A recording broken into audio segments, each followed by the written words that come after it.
पहले या दूसरे नंबर की इकोनॉमी होंगे, क्योंकि जर्मनी तो 5 ट्रिलियन पर है, हम 4.53 पर हैं, तो मुझे लगता है कि 2027 में हम तीसरी इकोनॉमी हो जाएंगे।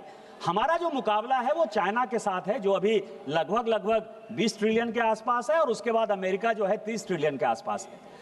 हम एक टारगेट बनाए हुए हैं कि 2047 में हम लगभग 40 से 50 ट्रिलियन तक पहुंचे, नंबर 1 नंबर 2 की स्थिति में पहुंचे। इसमें जो मेक इन इंडिया का एक नारा है कि हम यहाँ के प्रोडक्शन बनाएंगे, यहाँ के लोगों को रोजगार देंगे, यहाँ का डेवलपमेंट करेंगे, उसमें जो विदेश के लोग आएंगे या अपने लोग जो इन्वेस्ट करेंगे, उनका मुकाबला एशिया में किससे है सर? चाइना जो है, चाइना में हम सुनते हैं कि बड़ी R&D हो रही है, बड़े उद्योग धंधे आ रहे हैं। वैसे चाइना से भी माननीय वित्त मंत्री जी कई एक चीजें खींच कर लेकर आ गई हैं, जैसे कि मोटर के प्रोडक्शन। अब FTA जो हमने साइन किया है सर, उसमें मोटर का प्रोडक्शन हमारे यहाँ होगा। हम यहाँ मोबाइल के सबसे बड़े एक्सपोर्टर हो गए हैं। लेकिन हमारा मुकाबला किससे है? चाइना में टैक्स है या नहीं है, दुनिया में कोई नहीं जानता सर। सिंगापुर जो एक देश है, वहां टैक्स मुश्किल से 15 से 16%, 17% है। दुबई जो है, कई एक जगह टैक्स है, इनकम टैक्स है, कई एक जगह कॉर्पोरेट टैक्स है, टैक्स नहीं भी है, मतलब 7-8% के आसपास है। यदि अपने को इन्वेस्टमेंट अट्रैक्ट करना है तो सबसे पहला काम क्या होगा? सबसे पहला काम क्या होगा कि जो बिजनेसमैन है उनको एक ऐसा साधन दे। मैं इसीलिए कह रहा हूं कि एक सरकार हमने देखी सर 2011 में, जो कि सुप्रीम कोर्ट ने वापस कर दिया, कि वोडाफोन एसआर का जो है टैक्स का रिटर्न का बात आने लगा, तो इसी पार्लियामेंट में, चूंकि उस पार्लियामेंट का मैं सदस्य था सर, रेट्रोस्पेक्टिव टैक्स लेके आ गए। पूरी दुनिया में कहीं भी पीछे से टैक्स नहीं लगता है सर। इसीलिए कि जो इन्वेस्टमेंट होता है, इन्वेस्टर को यह पता होता है कि हम जो काम करने वाले हैं या अपना पैसा लगाने वाले हैं उसमें क्या टैक्स मिलेगा। इन्होंने जो है 2011 में रेट्रोस्पेक्टिव टैक्स लेकर आ गए, जिसके कारण पूरी दुनिया में 2G हो गया, 3G हो गया, कोलगेट हो गया, इतने स्कैम हो गए। उसके बाद इस तरह का जो गब्बर सिंह टैक्स आ गया सर, इस टैक्स ने ऐसी हालत कर दी कि बाहर के लोग हमारे यहाँ इन्वेस्ट करने से मना कर दिए। जब हमारी सरकार आई तो माननीय मोदी जी ने एक आश्वासन दिया कि हम जो आज आपको टैक्स दे रहे हैं, कोई रेट्रोस्पेक्टिव टैक्स नहीं होगा, जो भी टैक्स होगा वो प्रोस्पेक्टिव टैक्स होगा। और कॉर्पोरेट के लिए आपको ध्यान हो कि 2016-17 का यदि बजट आप ध्यान देंगे तो हमने जो है कॉर्पोरेट टैक्स को जो है 27-28% पर ला दिया, क्योंकि हमको कंपीट एशियन कंट्री से करना है और उसमें आगे बढ़ाना है। इसमें taxation of non resident corporate tax में सर, और जो ट्रांसफर प्राइसिंग है, जो दूसरे देश के लोग हमारे यहाँ इन्वेस्ट आएंगे, इसका जो है डेट और जो लिमिटेशन है, ये दोनों हमने बदला। और इसके कारण विकसित भारत 2047 में हम आगे बढ़ेंगे। इसके लिए मैं माननीय वित्त मंत्री जी को है बधाई और धन्यवाद देना चाहता हूं कि आपने इतना बड़ा काम किया। और इसमें तीसरी जो है सेफ हार्बर टैक्स और चौथा एडवांस प्राइसिंग एग्रीमेंट, ये दोनों चीजों के ऊपर जो है ये पूरे के पूरे फाइनेंस बिल में वित्त मंत्री जी ने है टैक्स को बहुत राहत दी है सर। इसके बाद एक मिनिमम अल्टरनेटिव टैक्स है, जिसको कि टैक्स घटाया है सर, 18% था उसको 14% लेके आए। अब मिनिमम अल्टरनेटिव टैक्स ये था सर कि कई एक इंडस्ट्री ऐसी थी जिसको कि माननीय राजीव गांधी जी टाइट करना चाहते थे। उनको लगता था कि ये पैसा कमा रहा है, कांग्रेस पार्टी को पैसा दे रहा है कि नहीं दे रहा है, देश में पैसा नहीं दे रहा है, टैक्स नहीं दे रहा है। तो 87 में ये जानने का सवाल है, मतलब इतिहास समझिए कि मिनिमम अल्टरनेटिव टैक्स कब आया। मिनिमम अल्टरनेटिव टैक्स ये है कि आपको प्रॉफिट कितना हो रहा है नहीं हो रहा है, लेकिन आपको मिनिमम इतना टैक्स भारत सरकार को देना पड़ेगा। ये मिनिमम अल्टरनेटिव टैक्स का सीधा सीधा छोटा सा मतलब है। मिनिमम अल्टरनेटिव टैक्स सर 1987 में इसी पार्लियामेंट ने पास किया। उसके बाद सारे कॉरपोरेट के साथ जो है इनकी बातचीत हो गई, और वो जब तक कि 89 तक इस देश के प्रधानमंत्री रहे सर, वो केवल जिसको कहते हैं ना कि वो दिखा दिया आपको शेर खाएगा बकरी का, उसी तरह से कांग्रेस दिखाती रही और जितना चंदा है वो चंदा लेती रही सर। मिनिमम अल्टरनेटिव टैक्स लागू ही नहीं हुआ। और मिनिमम अल्टरनेटिव टैक्स जब बाद में लागू हुआ, उसका ये हुआ जब माननीय अटल जी आए, तो अटल जी ने एक बड़ी अच्छी पॉलिसी बनाई कि चाइना कैसे डेवलप हो। चाइना को डेवलप करने के लिए या यूएस को डेवलप करने के लिए क्या क्या चीजें हुई, तो 3 चीजें थी सर कि स्पेशल इकोनॉमिक जोन बनाया, एक्सपोर्ट ओरिएंटेड यूनिट बनाया और डोमेस्टिक टैरिफ यूनिट बना। 3 चीजें जो है कंपनियां बनती हैं, डीटीए, ईओयू और एसीजेड से। एसीजेड जब खूब फुल फ्लेज्ड बढ़ने लगा 2004 तक, उसके बाद हमारी सरकार हट गई सर। एसीजेड पर विशेष तौर पर माननीय चिदम्बरम जी ने मिनिमम अल्टरनेटिव टैक्स लगा दिया। इसके कारण आप समझिए कि पूरा का पूरा जो एसीजेड का जो कॉन्सेप्ट था वो पूरा का पूरा खत्म हो गया।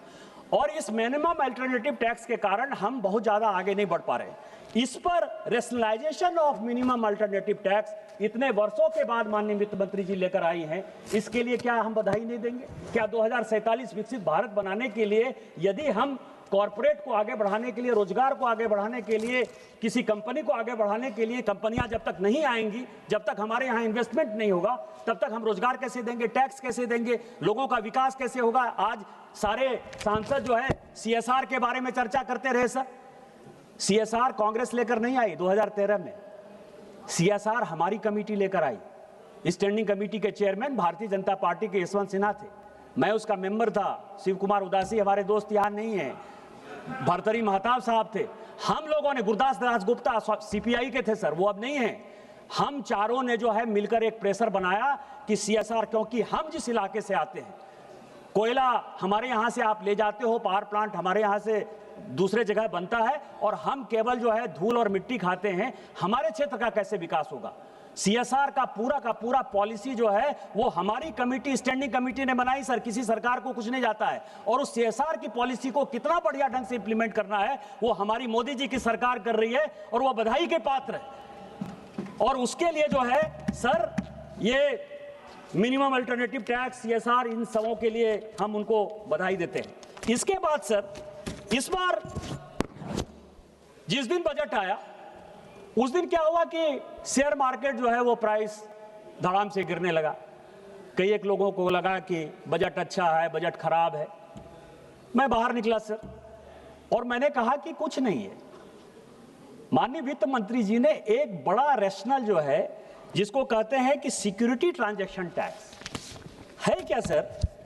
शेयर मार्केट ऊपर बढ़ रहा है, नीचे बढ़ रहा है, किसका पैसा है, किसका नहीं पैसा है, किसी तरह का जो है आप समझिए कि कोई लीगल फ्रेमवर्क है, लेकिन लीगल फ्रेमवर्क में कोई बहुत ज्यादा दबाव नहीं। हमारी सरकार का एक बड़ा विषय है जो लगातार वित्त मंत्री जी कर रही है प्रधानमंत्री जी के नेतृत्व में, कि लोगों को जेल नहीं जाना पड़े, और जेल नहीं जाना पड़े तो जो इकोनॉमिक ऑफेंडर हैं उनको, या जो इकोनॉमिक चोरी करना चाहते हैं उनको हम सही रास्ते पर लेकर जाए। तो ये इस बार क्या है कि इस बार में कैपिटल गेन्स, जो बायबैक टैक्स है और जो एसटीटी है, उसको जो है माननीय वित्त मंत्री जी ने बढ़ाया, जिससे कि शेयर मार्केट में जो गरीबों का पैसा, जो लगातार गरीब, कभी शेयर मार्केट बढ़ गया तो बढ़ गया, उसमें बेचारे पैसा लगाए और नीचे चले जाते हैं, धड़ाम से चले जाते हैं, उसको ट्रांसपेरेंट करने के लिए एसटीटी टैक्स लगाया है। इसके कारण शेयर मार्केट में उस दिन ऊपर नीचे हुआ, और बाद में आपको ध्यान हो कि दूसरे दिन जब लोगों को समझ में आया, आम इन्वेस्टर को, कि हमको प्रोटेक्ट करने के लिए मोदी जी की सरकार ये लेकर आई है, तो ये आपको पता है कि शेयर मार्केट बढ़ गया। इसके लिए इस फाइनेंस बिल में जो लेकर आए हैं उसके लिए निश्चित तौर पर हमारी सरकार जो है वो वाहवाही की पात्र है सर। इसके बाद जो एक नया सिस्टम आया है सर, वो चैरिटेबल ट्रस्ट इंस्टीट्यूशन है। बाढ़ है चैरिटेबल ट्रस्ट का, स्कूल चैरिटेबल ट्रस्ट में, हॉस्पिटल चैरिटेबल ट्रस्ट में, कॉलेज चैरिटेबल ट्रस्ट में। तो चैरिटेबल ट्रस्ट जो है उसमें जो वायलेशन है सर, उस वायलेशन को देखने के लिए हमारी सरकार जब से आई 2000, इस पर एक जब सरकार थी यूपीए की, तो सीएजी की एक बहुत अच्छी रिपोर्ट आई। सीएजी की रिपोर्ट ने यह कहा कि जो मैक्सिमम बड़े कॉरपोरेट हैं किस तरह से चोरी कर रहे हैं, और उस चोरी के कारण कई एक कॉरपोरेट, ऐसे बड़े कॉरपोरेट थे सर जिन्होंने कि आरबीआई का रूल्स वायलेट करके 4000 5000 करोड़, कोई येल यूनिवर्सिटी को दे रहा है, कोई ऑक्सफोर्ड यूनिवर्सिटी को दे रहा है, कोई हार्वर्ड यूनिवर्सिटी को दे रहा है, और जो ब्यूरोक्रेट के बच्चे हैं, जो पॉलिटिशियन के बच्चे हैं, वो कैसे एडमिशन लेंगे, उसके लिए सीट रिजर्व करने की बात थी। ऐसे ही जो है लाइजनिंग चल रहा था। हमारी सरकार ने चैरिटेबल ट्रस्ट के लिए 2016-17 के बाद धीरे धीरे जो है एक अच्छा परिवर्तन किया, बड़ा कानून लाया, और उसको कैसे हम और स्ट्रीमलाइन करेंगे, इस फाइनेंस बिल में जो है वो वित्त मंत्री जो है उसको लेकर आई है सर। इसके बाद जो अमेंडमेंट है सर वो टीडीएस का है। टीडीएस क्या है कि जब से टीडीएस लागू हुआ और जब से माननीय वित्त मंत्री जी टीडीएस कर रही है, अच्छे कर रही हैं, इसमें मैं आपको बताऊं कि जैसे एक टीडीएस जो है करंट रेट 5% का था तेंदुपत्ता पर, उसको 2% पर लेकर आई। हम बिल लेकर आए, हम ये सोचते हैं कि आदिवासियों को, दलितों को, शोषितों को, वंचितों को उनको रोजगार दें, या जो वन क्षेत्र में जो लोग रहते हैं वो जो तेंदुपत्ता जिसे कि बीड़ी बनती है वो जब लेकर आते हैं तो उनको ज़्यादा से ज़्यादा हम पैसा दें, ट्रांसपेरेंट तरीके से दें और उसमें ब्लैक मार्केटिंग नहीं हो। इस कारण से जो है उन आदिवासियों को राहत देने के लिए, गरीबों को राहत देने के लिए हम जो है उस तेंदुपत्ता के इसको 2% पर लेकर आए। अभी जो एक नया बिजनेस है सर स्क्रैप का, कोई भी चीज होगा हम स्क्रैप बेच रहे हैं, स्क्रैप बेच रहे हैं, स्क्रैप बेच रहे हैं, बाढ़ आ गई है, उसका कोई कंट्रोल सिस्टम जो है धीरे धीरे माननीय वित्त मंत्री जी को लगा, तो स्क्रैप पर जो करंट रेट 1% था उसको हमने 2% पर बढ़ाया सर। इसके अलावा आपको पता है कि हम प्राइवेटाइजेशन पर गए, हम कमर्शियल माइनिंग की तरफ जा रहे हैं। तो जो मिनरल्स, कोल, लिग्नाइट, आयरन ओर, ये सब का जो एक बड़ा है, और मैं जिस राज्य से आता हूं सर उसमें सुप्रीम कोर्ट के जजमेंट के बाद माननीय वित्त मंत्री जी मैं आपसे आग्रह भी करूंगा कि ये जो रॉयल्टी सेस का मामला जो सुप्रीम कोर्ट ने राज्यों को छोड़ दिया है, इसमें क्या हो रहा है कि जैसे झारखंड जैसे राज्य में, अभी तो उड़ीसा में लागू नहीं हुआ, छत्तीसगढ़ में लागू नहीं हुआ, मध्य प्रदेश में लागू नहीं हुआ क्योंकि हमारी सरकार है, लेकिन झारखंड में यह लागू कर दिया। तो झारखंड में लागू करने से क्या होगा कि जो अभी जैसे एनर्जी सिक्योरिटी में अपने को दिखाई दिया कि अल्टीमेटली कोयला जो है वही बचाव का साधन। यदि पावर, जैसे अभी गर्मी का दिन है और यूएस ने और चाइना ने दोनों ने जो है जो एनवायरनमेंट के जो विषय थे उसको जो है जो जीरो एमिशन का जो 2070 का टारगेट था, आपको पता है कि ट्रंप साहब ने आकर उसको सबसे पहले कह दिया कि ये केवल यूरोपियन कुछ कंट्रीज का जो है ये धता है और ये अपने को कमजोर करता है। उसमें मैं आपको बताऊं कि इस सुप्रीम कोर्ट के इस टैक्स के कारण सबसे ज्यादा यदि कहीं नुकसान होगा तो हमारे यहां होगा, क्योंकि 450 रुपया पर टन उन्होंने टैक्स लगा दिया है, क्योंकि उनको पैसा देने के लिए कुछ नहीं है। और दूसरा जो हो रहा है सभापति महोदय, मैं आपके माध्यम से वित्त मंत्री जी को कहूंगा, दूसरी जो बातें हो रही हैं कि मान लीजिए कि आप व्हाइट में जो है प्रॉपर ढंग से टैक्स देकर एक ट्रक ले जाओ और 3 ट्रक जो है आप चोरी करके ले जाओ। ये जो मामला है इसमें जो आप लेकर आ रहे हैं, ये टीसीएस का जो आप कॉन्सेप्ट लेकर आए हैं कि 1% को 2% से बढ़ाया है, इसके साथ साथ मेरा आपसे आग्रह होगा कि सुप्रीम कोर्ट में अपने को एक रिव्यू पिटीशन दाखिल करना चाहिए, जिसके कारण कि झारखंड जैसा राज्य जहां की 40% माइंस और मिनरल्स है इस देश का, वो उसका जो है राहत हो पाए और हम लोगों को बचा पाए। नहीं तो केवल और केवल माफियागिरी, ये कांग्रेस जहां भी शासन करने के लिए जाती है सर, केवल माफियागिरी के अलावा कोई काम नहीं है, उसको हम किस तरह से रोक पाएंगे। मैं ये आपसे आग्रह करना चाहूंगा कि आप जो है इसको कुछ ना कुछ प्रॉपर। इसमें फिर जो पेनल्टी प्रोविजन है, मतलब समाधान से समस्या से समाधान तक, विश्वास से विवाद तक, इसमें बहुत बड़ा काम किया है भारत सरकार। भारत सरकार ने वर्षों में, और माननीय वित्त मंत्री जी ने इसको बड़े अच्छे ढंग से लिया। आपको आश्चर्य होगा सर, सीएजी की कितनी रिपोर्ट आएगी, 5,000 का केस है, 10,000 का केस है, 20,000 का केस है। वो केस 30 साल से चल रहा है, 40 साल से चल रहा है। 5,000 रुपया लेने के लिए भारत सरकार कम से कम 5 लाख 10 लाख रुपया वकीलों के पीछे खर्चा कर चुकी है। 20 साल 25 साल से केस चल रहा है, वकीलों को कोई मतलब नहीं है। तो माननीय वित्त मंत्री जी ने कहा कि आप जो है एक सर्टेन थ्रेशोल्ड के बाद जो है आपको जो समस्या है उसका समाधान कर लीजिए, जो विवाद है, चाहे वो इनकम टैक्स का हो चाहे कस्टम एक्साइज का हो। उसी में पेनल्टी प्रोविजन को भी नॉर्मलाइज करने के लिए इनकम टैक्स में इस बार फाइनेंस बिल में जो है एक्ट में CITA IT80 में जो है एक बड़ा परिवर्तन हमारी सरकार लेकर आई है सर। प्रोसिक्यूशन का जो रेशनलाइजेशन है, जो प्रोसीडिंग्स होता है, उसमें जो प्रोसिक्यूशन, मैंने जैसे आपको कहा कि भारत सरकार एक बड़े अच्छे दिमाग के साथ चल रही है कि यदि अपने को विकास करना है, विकास करना है तो निश्चित तौर पर अपने को जेल से मुक्ति देके इकोनॉमिक ऑफेंडर जो है उनको इकोनॉमिक पेनल्टी लगाएगी, जिसके कारण कि भारत के किटी में पैसा आ जाए। नहीं तो आप देख रहे हैं कि सभी भाग जा रहे हैं सर। उस कारण से एक बड़ा काम जो है ये रैशनलाइजेशन का जो है आया है। इसके बाद मैं जीएसटी के लिए वित्त मंत्री जी का और प्रधानमंत्री जी का दोबारा आभार करना चाहता हूं कि जीएसटी जिस लिए बनी थी, जीएसटी को 2 टैक्स रेट में लाना और इसके लिए जो एक नया बात हुआ सर, कई एक लोगों को लगा कि हमारा जो रेवेन्यू है वो घट जाएगा, लेकिन वित्त मंत्री जी प्रधानमंत्री जी के साथ उनको पता था कि यदि हम टैक्स कम करेंगे, आम लोगों के जीवन में यदि हम सुख और सुविधा लाएंगे, तो भारत का जो आम आवाज है, जो गांव गरीब और किसान के लोग हैं, वो देश के किटी में पैसा देंगे। और आज 15% हमने कंसेशन दिया टोटल जो है जीएसटी में, और आपको आश्चर्य होगा कि 8% जीएसटी का टैक्स बढ़ा है। 8% जीएसटी का टैक्स बढ़ा है सर। इससे बड़ा काम जो है भारत की जनता नहीं कर सकती थी, और इससे बड़ा काम जो है भारत सरकार नहीं कर सकती थी। जीएसटी रिफंड का सवाल हो, इनकम टैक्स रिफंड का सवाल हो, वो इतना आसानी से स्मूथ होता है, पता ही नहीं चलता है कि कब पैसा हमने दिया और कब पैसा वापस आ गया। नहीं तो पहले के सरकार में, कांग्रेस के सरकार में ये होता था सर कि जब 31 मार्च पूरा होने लगता था तो सारे कॉर्पोरेट को बुलाकर कहते थे कि टैक्स दो, टैक्स दो, टैक्स दो, क्योंकि उनको बजट में बताना होता था कि हमने इस टैक्स कलेक्ट किया, और उसके ऊपर फिर बाद में सर टैक्स रिटर्न करने के लिए साल 2 साल तो लगाते ही थे। साल 2 साल लगाने में कोई समस्या नहीं थी सर, उसको 6%, 7%, 8% टैक्स जो है जोड़ कर देते थे।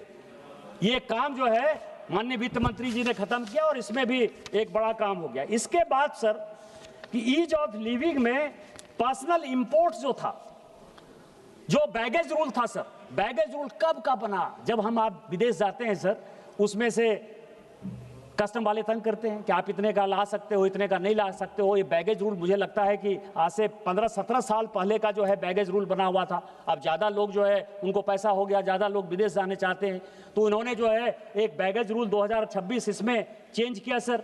इसमें ऑटोमेटिक गुड रजिस्ट्रेशन का जो है एक बड़ा काम किया। क्रिटिकल मिनरल, मैं बस 2-4-5 मिनट में ख़त्म करूँगा स्पीकर महोदय। Capital goods, machinery, industrial equipment, जो उद्योग धंधे के लिए जो सामान आएंगे, उसमें बिजनेसमैन को हम क्या फ़ायदा दें, क्योंकि इसके पहले जो है इनका जो है टैक्स रिबेट का एक बड़ा काम चलता था सर। मैं आपको बताऊं, प्रत्येक साल एक बड़ा कागज आता था जिसमें यह होता था कि इस साल भारत सरकार ने कितना टैक्स रिबेट दिया। और कोई ऐसा साल है, कॉर्पोरेट की बात करते हैं सर, कांग्रेस ने कोई ऐसा साल नहीं था 2004 से लेकर 2014 तक कि जब बड़े बिजनेसमैन को 5 लाख करोड़, 6 लाख करोड़, 7 लाख करोड़ का टैक्स रिबेट नहीं दिया सर। हमने जो है उसको पूरा प्रॉपर जो है स्ट्रीमलाइन कर दिया, और आज जो है यदि हम टैक्स रिबेट दे रहे हैं तो जो साधारण लोग, जो गांव गरीब के लोग हैं, जो मकान खरीद रहे हैं, उनको टैक्स रिबेट दे रहे हैं। जो इनकम टैक्स के लोग हैं, जो इनकम टैक्स छोटा पे करते हैं, उनको हम टैक्स दे रहे हैं। इलेक्ट्रॉनिक्स गुड्स और कंज्यूमर में जो है ड्यूटी फ्री, इसमें कई एक माइक्रोवेव ओवन और डिपन लोकल इलेक्ट्रॉनिक्स का दिया सर। ITA 1 इन्होंने 96-97 में साइन कर लिया। इनको पता ही नहीं था कि इलेक्ट्रॉनिक्स मार्केट कितना बढ़ रहा है सर। सारे जो इलेक्ट्रॉनिक्स गुड्स थे, चाहे वो सॉफ्टवेयर थे चाहे हार्डवेयर थे, सारी की सारी इंडस्ट्री बंद हो गई सर। ITA 2 माननीय मोदी जी ने 2015 से रोक रखा है। हमने साइन नहीं किया है कि हमने ये कहा है कि चाहे जिंदगी में कुछ भी हो जाए, हम अपने यहाँ मैन्युफैक्चरिंग बढ़ाएंगे और हम किसी देश के आगे नहीं झुकेंगे। और इसके लिए आज हम बड़ा काम कर पा रहे हैं सर। आज हम इलेक्ट्रॉनिक मैन्युफैक्चरर हो रहे हैं, और जिस तरह से PLI स्कीम आर्टिफिशियल इंटेलिजेंस से लेके इलेक्ट्रॉनिक्स मैन्युफैक्चरिंग तक में चल रहा है, जिस तरह से वित्त मंत्री पैसा दे रहे हैं, वो सभी बधाई के पात्र हैं। मैं इतना ही कहूंगा सर कि आपदा मापतंती नांग हितो अप्यायाति हेतुताम मातृजंगा ही वत्सस्य अस्तम भवति बंधने। ये हमारा वेद कहता है सर। आज पूरी दुनिया कोरोना के बाद करा रही है, लेकिन माननीय मोदी जी के नेतृत्व में हमारा देश दिन दूनी रात चौगुनी आगे बढ़ रहा है। आज हमारी इकोनॉमी 7% के GDP ग्रोथ से बढ़ रही है। इसमें माननीय वित्त मंत्री जी का बड़ा योगदान है। हम सभी इस फाइनेंस बिल को पास करें, देश को मजबूत करें, वित्त मंत्री के हाथ को मजबूत करें और जो 2047 भारत का सपना है विकसित भारत का, उसको जो है हम लागू करें। आपने मुझे मौका दिया, इन्हीं शब्दों के साथ जय हिंद, जय भारत। माननीय श्री रमाशंकर